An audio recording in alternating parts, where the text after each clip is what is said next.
кеңештер, урматтуу апалар, агалар, эжелер, жаштар, баарыңыздар ушул жерде көрүшүп турганга кубанычтамын. Бүгүнкү кечибиз куттуу болсун. Сөздүн башында мен сиздерге жол Москвага баратканда көптөн ушундай кабар кеткен.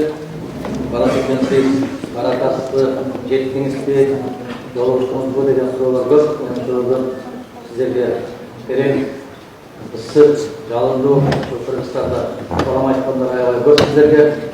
Барсаңыз ошол биздин мекендештерге, биздин бауырларга, күндүк туугандарыбызга салам айта барыңыз деген аманаттарды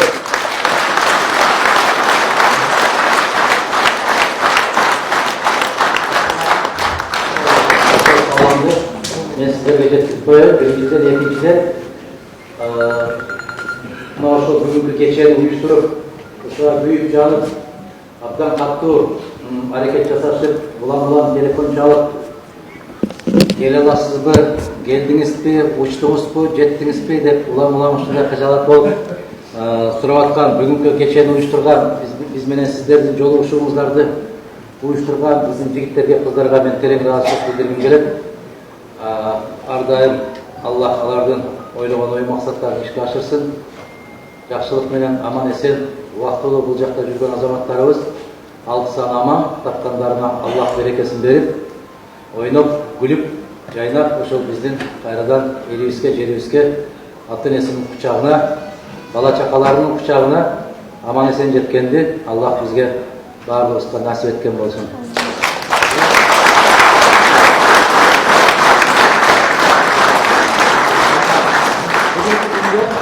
Жолугушууну ушундай кылып баштасам, мен жана уюштуруучуларга айткым келет, убакытты аябай үнөмдүү пайдалануу максатында сиздер дагы чарчабай, көп убакытты кетирбестен жазуу жүзүндө суроолорду бере берсеңиздер, чу дегенде эле мен суроолордон баштасам. Себеп мен азыр сүйлөп баштаганда көпчүлүк ошол суроолорду жазылган суроолорго жооп беришке туура келип калат да, кайра кайталанып калабыз. Ошондуктан сиздерден жазуу түрүндө келсе суроолор, аттарыңыздарды кааласаңыздар жазыңыздар, каалабасаңыздар жөн коюңуздар. Анда баштайлы. Саламатсызбы Адахан Кимсанбаевич, сизди актыктын символу катарында тутабыз. Атайын сизди көрүп, сөзүңүздү укканы келдим. Бүт кесипте такшалык мамлекетибизди көтөрүп кетишиңизге толугу менен ишенимин. Суроо, ийгиликке аз калдыбы, ошону айтыңызчы дейт.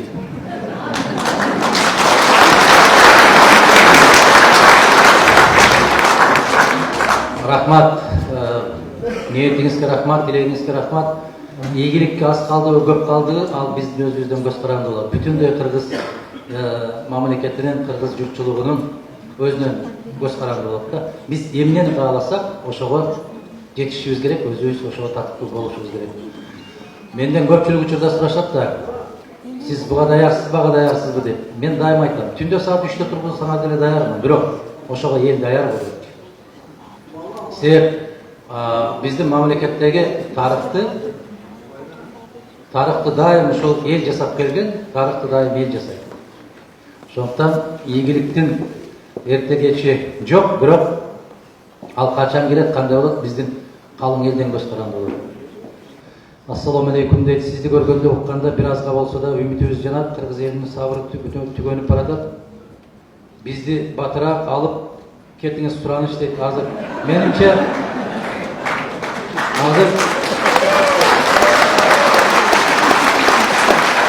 азыр сиздин кирип жатканда көздөрүмдөн жаш акты дейт. Аллах көзүңүздөн жашты тек гана жакшылыктарга агызган болсун. Мындай кылбайлыбы? Эгер биз таза жүрөк, акпейил, чынчыл азаматтар канчалык көп Кыргызстанга барса, кара ниеттер ошончолук өздөрү качып чыгышат. Макулсуздарбы? Баралы. Эл үчүн шайлоого сиздерди катыштырбайт. Билесиздерби?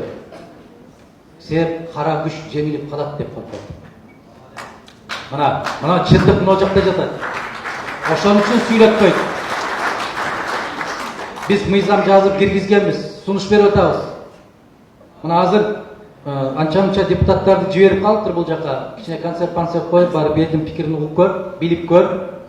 бар эле ал жакта бир киши деп атыптыр, бир аз буруп карачы, бар бокс уюштурасыңбы, волейбол ойнотосуңбу, же чай бересиңби, өзүң бил деп тез ликилдеп каттап калышыптыр.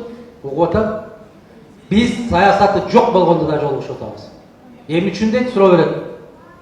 Башкалар ушундай кылып концерт уюштуруп келсе, кыргыздарды араңдан жыйнайт, а сизди өздөрү чакырат деп ошол жакта кыжалат болушуп атат.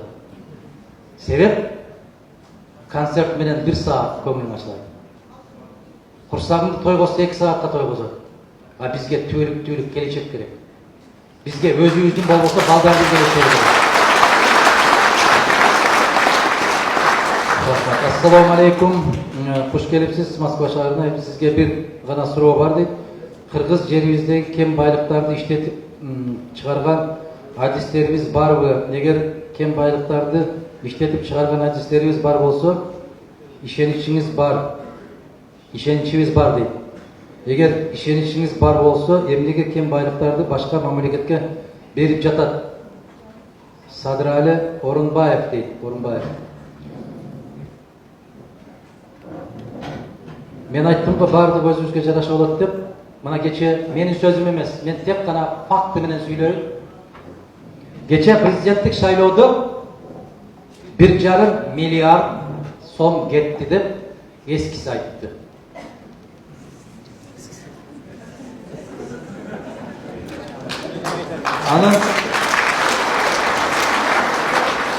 Анын баары чындык деп жаңысынын штабын башкарып турган азамат айтты. Менин сөзүм эмес. Эми ошолордун баардыгы чындык болсо, мына кен байлыктарды жөндөн берип аткан жок да. Эмне үчүн ал мамлекеттерге карматып берип атат? Себеп ошол мамлекеттен шайлооңду аман-эсен өткөрүп ал деп себет жасап берип жиберген да. Жеңелер. Бата тойго барганда жасайсыңар го 7-ден 9-дан себет. Ошентип ошол бизнесмендерден себеттер келет да. Анан сен эмне бердиң эле тойго? Анан эртең себетти куруп кайтарган уят да жеңе, туурабы? Ага кыргыздын кенин салып бериш керек да. Бир себетке кадам жайды, бир себетке чапкалды, бир себетке солтон сарыны салат да себетке бөлүп. Келгенине жараша. Биз кыргыздар өзүбүздүн тагдырыбызды өзүбүз чечмейинче, өз киндигибизди өзүбүз кесмейинче, кен байлыктар эмес, бүгүнкү күндө паспортубузга да ээ болушталат. Бүгүн биздин паспорттарда биздин улутубуз жок. Улутуңарды жазбагыла деп. Эмне үчүн? Себеп кошуна мамлекеттен келгендерге паспорт бергенге жеңил болот экен улуту жок болсо. Мына алардын ою кайда жатат?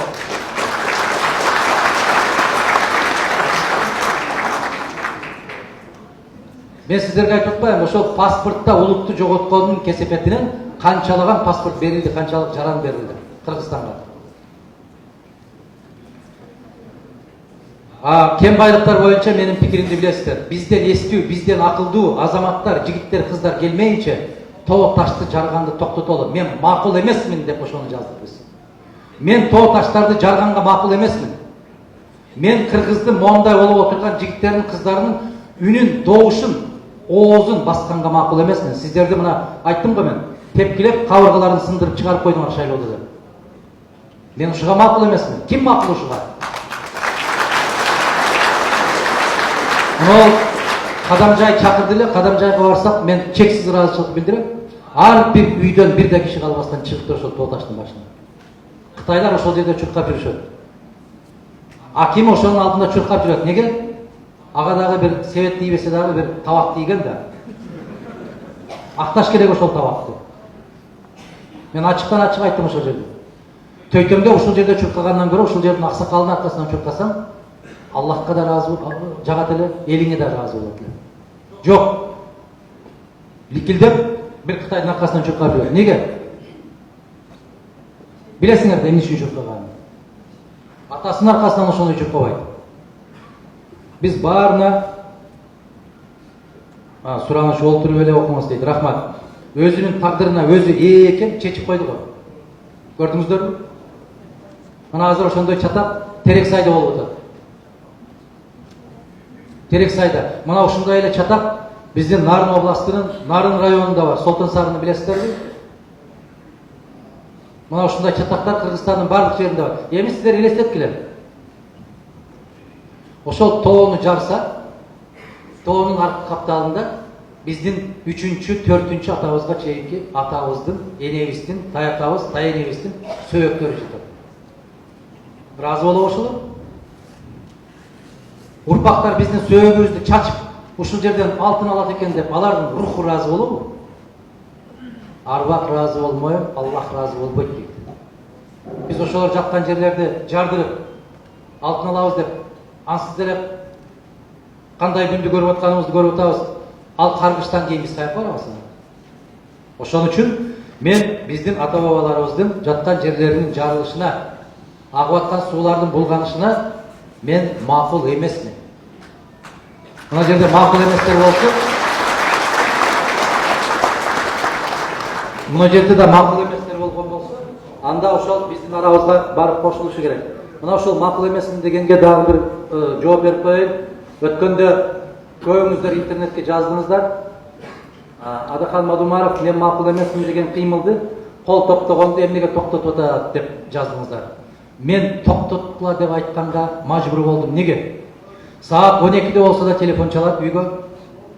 Саат 1'de болсо да чалат. Менин жеңемди коркутуп атыптыр. Менин эжемди коркутуп атыптыр. Менин атамды коркутуп атыптыр. Кол жыйнабайсың деп үркүтүп атыптыр. Мен чарчадым ошондой сөздөрдөн. Макул, эгер жалгыз мага керек болгон болсо токтотуп эле койгулачы дедим. Мени иштен айдайм деп атат. Иштен айдай албайт. Эгер ошончолук коркуп атсаң токтот дедим. Эмне дейин андан башка айтылат? Кандай дейт? Макул токтотуп койгула десе анан жаздым анан. Неге токтотот? Токтобойбуз, жыйнайбыз. А жыйнасак анда арызданбай жыйнашыбыз керек. Мен жалгыз экенмин. Gününe 15'ten kişi telefon çalıp açsa da, aybay kаттуу тиет экен.